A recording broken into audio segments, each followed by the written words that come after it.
बिस्मिल्लाहिर्रहमानिर्रहीम अस्सलाम वालेकुम। मैं हूं आपका होस्ट चौधरी इरफान ज़ेर, आपको स्पोर्ट्स ज़ोन में वेलकम कहता हूं। नाज़रीन, जिसका था इंतज़ार वो शाकार आ गया। एट लास्ट हमने देखा कि एशिया कप का स्केड्यूल आ चुका है। काफ़ी इस पे लंबी आज बात करेंगे, डिस्कशन डिटेल में करेंगे कि क्या-क्या इसमें हमें गलतियाँ, कोताहियाँ नज़र आईं और क्या होना चाहिए था।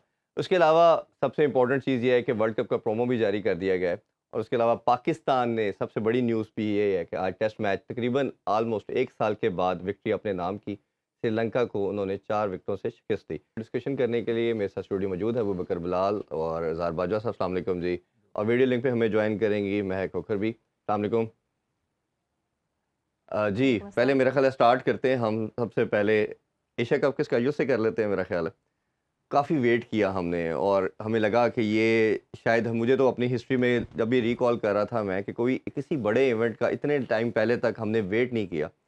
क्या आपको लगता है कि बेसिक इसमें क्या रीज़न थी? मेरे ख़्याल में तो ये था कि एक तो हमारा एलिमेंट तो था ही किसी हद तक कि हमारा जैसे चेयरमैन कोई नहीं था और एड हॉक बेसिस के ऊपर कुछ टाइम पे इंटरिम सेटअप भी बना, फिर दोबारा मैनेजमेंट कमेटी बनी और ऑब्वियसली सिग्नेचरी हमारी होम सीरीज़ भी है, ऑब्वियसली समहाउ हम होस्ट कर रहे हैं, वो था। दूसरा जो एक लूप होल को भी मैं ऐड करता चलूँ कि हमें नज़र आया कि किसी तरह भारत ना पाकिस्तान आ जाए, एक नई उसमें एडिशन की गई और ग्रुप को इस तरह डिवाइड किया गया कि A1 और A2 और B1 और B2 किया गया और वो भी डिटेल में हम उस पर डिस्कशन करते हैं। तो ये क्या आपके ख़्याल में, पहले मैं आपसे जानना चाहूँगा, क्या बेसिक रीज़न लगी इतना डिले के साथ और ये कनेक्टेड लगता है कि समहाउ ये वर्ल्ड कप से भी कनेक्टेड है चीज़? देखिए, ये बड़ा ही इस पे चहमगोइयाँ होती रहीं कि कब स्केड्यूल अनाउंस होगा, एशिया कप होगा किधर, वेदर पाकिस्तान में होगा कि नहीं, अगर हुँ, पाकिस्तान में होगा तो इंडिया आएगा कि नहीं। चलिए, शुक्र अल्हम्दुलिल्लाह कि चीज़ें अब सॉर्ट आउट हुँ, हो गई हैं।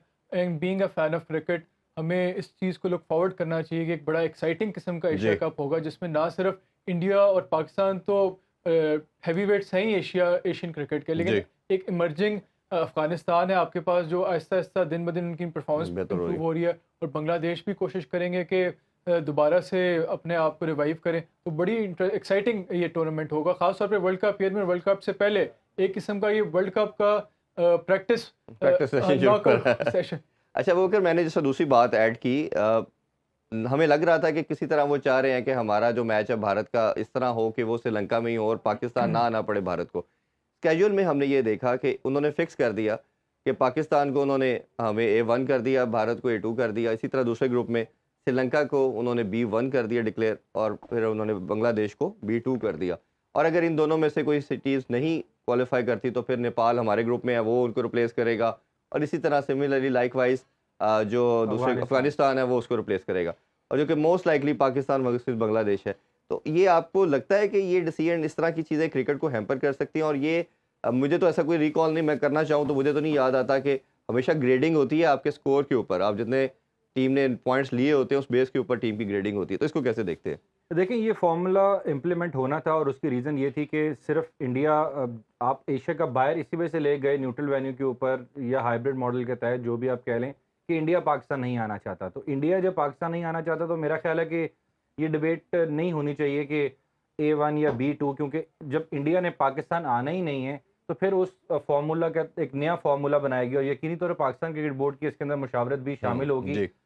BCCI या ACC ने तो खुद से ये डिसीजन नहीं लिया होगा। हुँ। लेकिन आपने नहीं, बिल्कुल सही एसीसी ने कहा। तो मस्ट लिया होगा। एसीसी का ज़रूरत एसीसी तो है। एसीसी एसीसी ने डिसीजन लिया, बीसीसीआई का मेरा ख्याल है रोल नहीं होगा। लेकिन जिस तरह की सिचुएशंस हुई हैं, जिस तरह के फैसले लिए गए हैं जय शाह की जानिब से, जो कि सेक्रेटरी भी हैं बीसीसीआई हुँ। के, वो मुझे ऐसा लग रहा है कि बीसीसीआई डिसीजन ले रहा है। हालाँकि एसीसी के वो सदर पहले होना चाहिए था अगर जी। एसीसी के मामलात होते। और कल भी हमने उनकी एक हटदर्मी देखी कि शेड्यूल की एक पूरी तकरीब सजाई गई थी लाहौर में और दूसरी जानब तकरीबन 40-45 मिनट पहले जय शाह ने शेड्यूल जो है वो अपने ट्विटर के ऊपर जारी शेयर कर कर दिया था। दिया, तो हाँ। ये भी एक बड़ा ही नेगेटिव पॉइंट था यकीनी तौर पर। लेकिन मैं उस तकरीब में मौजूद था, लोगों को हैरानी नहीं हुई। हुँ। इवन के ज़का अशरफ भी इतने ज़्यादा हैरान दिखाई नहीं दिए, क्योंकि वो समझ रहे थे कि शायद इंडिया इससे भी ज़्यादा कुछ चीज़ें लीक कर दे। स्केड्यूल तो आपको पता है कल सुबह से चलना शुरू हो गया हाँ, था। बिल्कुल ऐसे अफ़गानिस्तान ही। मीडिया ने सबसे पहले इसको चलाना शुरू किया और फिर तकरीब से 45 मिनट पहले जय शाह साहब ने खुद ट्वीट कर दी। हुँ। तो स्केड्यूल वाला जो हमें तकरीब सजाई थी वो मकसद ख़त्म हो गया था। लेकिन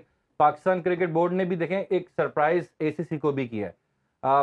पहले हमेशा ये होता रहा है कि जब एशिया कप की ट्रॉफी अनवील होती थी तो उसके साथ जी। सारे कप्तान खड़े होते थे सारी टीमों के। यस, ऐसे ही होता है। लेकिन फिर पीसीबी ने सोचा कि जब बीसीसीआई या एसीसी हमारे साथ एक तरफ़ा सलूक कर रहा है या नारवा सलूक हमारे साथ बरत रहा है, तो फिर हमें भी कुछ ना कुछ करना चाहिए। तो कल फिर पाकिस्तान क्रिकेट बोर्ड ने खुद चेयरमैन मैनेजमेंट कमेटी खड़े हुए, साथ वहाब रियाज थे, मोहम्मद हफीज़ और जो हमारे साबिक क्रिकेटर्स थे वो उनके साथ मौजूद थे, और वहाँ पर हमने ट्रॉफी को अनवील कर लिया।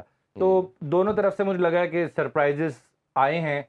हम लोग जानते थे कि पहले से कि ट्रॉफी अनवील होनी है, बट कुछ हमें ज़राए बताते हैं कि एसीसी नहीं चाहता था कि आप ट्रॉफी अनवील करें। वो चाहते थे कि तमाम जो कैप्टन्स हैं या वो रिवील करें, या मैक्सिमम जो कैप्टन। चलिए महक को भी इसमें शामिल करते हैं। महक, आप बताइए, 4 मैचेस पाकिस्तान में खेले जाएंगे, 3 ग्रुप स्टेजेस के मैचेस हैं और एक सुपर 4 का मैच, और रिमेनिंग तमाम 9 मैचेस जो हैं वो श्रीलंका में होंगे। तो कैसे देख रही हैं ओवरऑल पूरा ये स्केड्यूल को, और ये कैसे आप लगता है कि पाकिस्तान के एक जो मोमेंटम बन रहा है, क्रिकेट वापस आ रही है पाकिस्तान में, इवेंट का, इतने बड़े इवेंट का ऑलमोस्ट 14-15 साल के बाद होना, ये कितनी खुशाइन चीज़ है?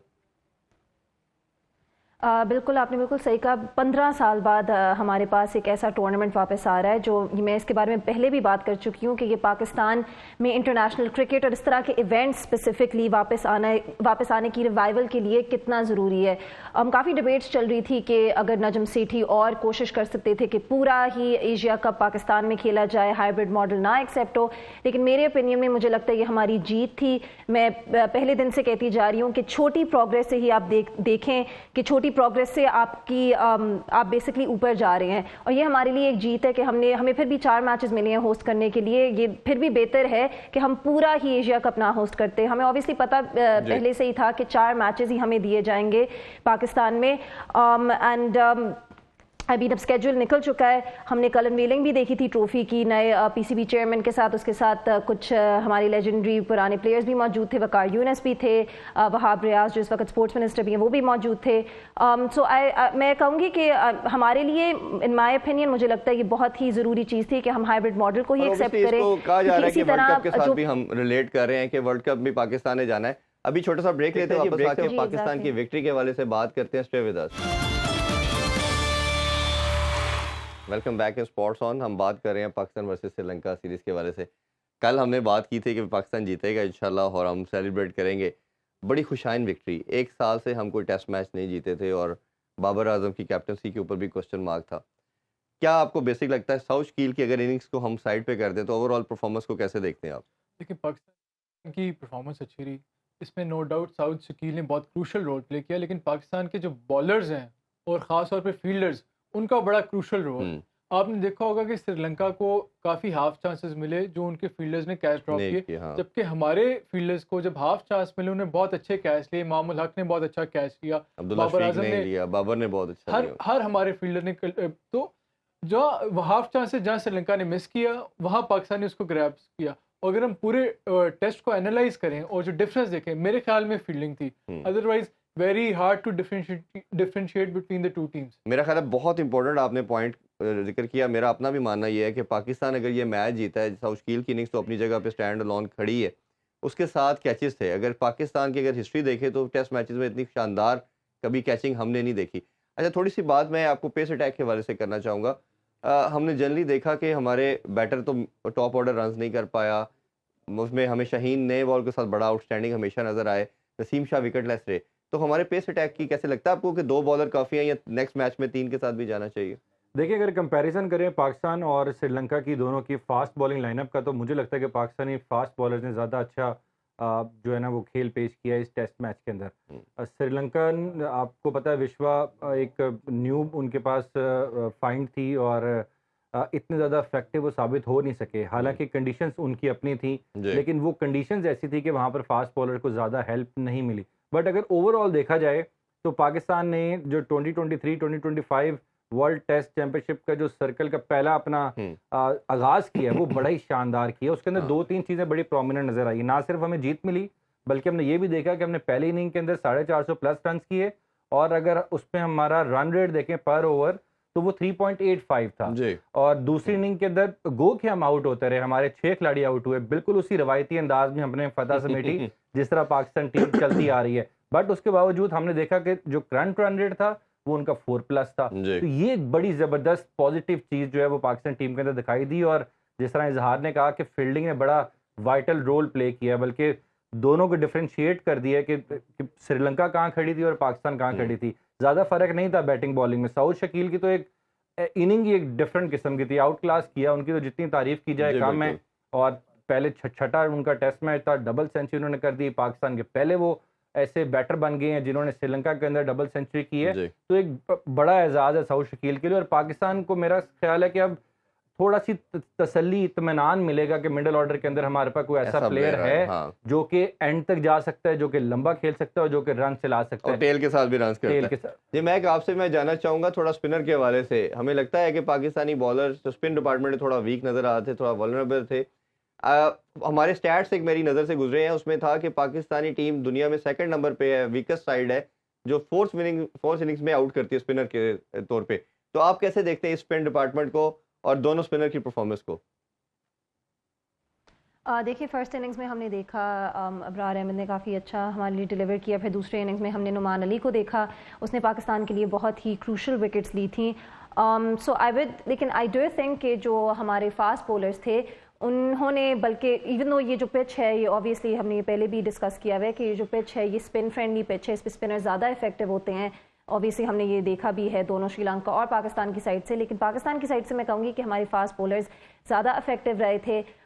ओवरऑल अगर हम टेस्ट मैचेस की, इस टेस्ट मैच की बात करते हैं तो इन्होंने बहुत अच्छा पॉइंट खड़ा किया कि पाकिस्तान की फील्डिंग जो थी वो ही स्टैंड आउट की थी पूरे मैच में, जिसकी वजह से आई थिंक पाकिस्तान को वो एज मिल गया था। उन्होंने जो कैचेस ली थी, हमें पता है कि जनरली पाकिस्तान की जो फील्डिंग है किसी भी फॉर्मेट में हम उसको उस पाकिस्तान की स्ट्रेंथ नहीं कहेंगे, लेकिन आई थिंक ये बहुत अच्छी हमने इंप्रूवमेंट देखी है। शायद कैंप में उन्होंने इस चीज़ पे काम किया, हमें पता है कि उन्होंने स्पिनर्स पे भी काम किया था, और बैटर्स को भी स्पिनर्स के अगेंस्ट खिलाया था। लेकिन आई थिंक फील्डिंग जो उनकी थी वो काफ़ी आउटस्टैंडिंग रही थी, और जो उनकी मेहनत उन्होंने फील्डिंग में डाली है उसके रिजल्ट्स भी उन्होंने रीप किए हैं। और मैं एक्चुअली बात करना चाहूँगी सलमान अली आगा की भी। देखेंगे जिस तरह की जो नए प्लेयर्स, रिलेटिवली वो नई हैं, उन्होंने पिछले साल ही अपना टेस्ट डेब्यू किया था, तो उनकी बात भी मैं करना चाहूँगी कि ऑलराउंडर्स, एक वक्त था जब पाकिस्तान की हिस्ट्री में हमने देखा है कि ऑलराउंडर्स पाकिस्तान में बहुत अच्छे रह चुके हैं, और ऑलराउंडर्स ऑब्वियसली क्रिकेट में बहुत बड़ा रोल भी प्ले करते हैं। अब सलमान अली आगा को देखें, उनकी परफॉर्मेंस भी बहुत अच्छी रही थी। सऊद शकील का तो हमें पता है कि उन्होंने पाकिस्तान के लिए क्या इस टेस्ट मैच में प्रूव किया था, बिल्कुल ही आउटस्टैंडिंग था। जितने भी आप उनके लिए अल्फाज बोलें वो काफ़ी नहीं होंगे, लेकिन सलमान अली आगा ने भी पहली इनिंग्स में उनके साथ बड़े रन्स बनाए। फिर इस दूसरी इनिंग्स में भी इमाम ने तो हमें रेजिलियंस दिखाई, वो क्रीज पे रहे, उन्होंने पेशेंस दिखाया, और उनसे हम ये एक्सपेक्ट भी कर सकते हैं ऑब्वियसली। लेकिन जो फिनिशिंग लाइन थी वो क्रॉस करवाई थी एंड में इमाम थे और उधर सलमान अली आगा थे, और फिनिशिंग लाइन क्रॉस करवाना और टेस्ट जीतना भी बहुत ज़रूरी चीज़ होती है। और बॉलिंग में भी हमने देखा कि सलमान अली आगा ने बहुत अच्छा परफॉर्म किया। बिल्कुल, उनकी परफॉर्मेंस भी बड़ी आउटस्टैंडिंग थी। बहुत ज़्यादा पॉजिटिव्स ले सकता है। बिल्कुल ठीक बात है, और Salman Ali Agha day by day जिस तरह इम्प्रूव कर रहे हैं, और मेरा ख्याल है ये दोनों प्लेयर लंबा टाइम पाकिस्तान को सर्व कर सकते हैं। मेरा नहीं होना और मैं ये भी चाहिए, कहना चाहूंगी आज कि- रेस्ट करें, लेकिन कल से मेरा ख्याल है अगले टेस्ट मैच की मेन तैयारी चीज करनी ये है पड़ेगी। कि हमने कंप्लेसेंट नहीं होना, जो हम लेकिन हम ये भी अनफॉर्चुनेटली देख होते हैं। सकते हैं कि जी नहीं, हम यहाँ इनसे भी देख सकते हैं, और बाकी सऊद शकील और बाकी क्रिकेटर से भी देख सकते हैं कि डोमेस्टिक क्रिकेट और जो फ्रेंचाइज क्रिकेट है उसका कितना बड़ा रोल प्ले किया जा रहा है इन प्लेयर्स को डेवलप करने का और प्रोड्यूस करने का। और हमारे पास डोमेस्टिक और फ्रेंचाइज में कितना टैलेंट मौजूद है, तो हमें उसका बिल्कुल फ़ायदा उठाना बिल्कुल चाहिए। ऐसा नज़र आ रहा है, जिसने डोमेस्टिक को वैल्यू की उसके रिजल्ट में भी हमें फ़र्क नज़र आता है। और यही हम बात कर रहे थे कि हमने कंप्लेसेंट नहीं होना और अपने मोमेंटम को इसी तरह कंटिन्यू रखना है, जो कि मोस्टली पाकिस्तान हो जाता है। उम्मीद करते हैं जी पाकिस्तान ये सेकंड मैच भी जीते और सीरीज़ अपने नाम करे। इंशाल्लाह आपसे मुलाकात होगी नेक्स्ट वीक। अपना बहुत सा ख्याल रखें। अल्लाह हाफिज़। पाकिस्तान जिंदाबाद।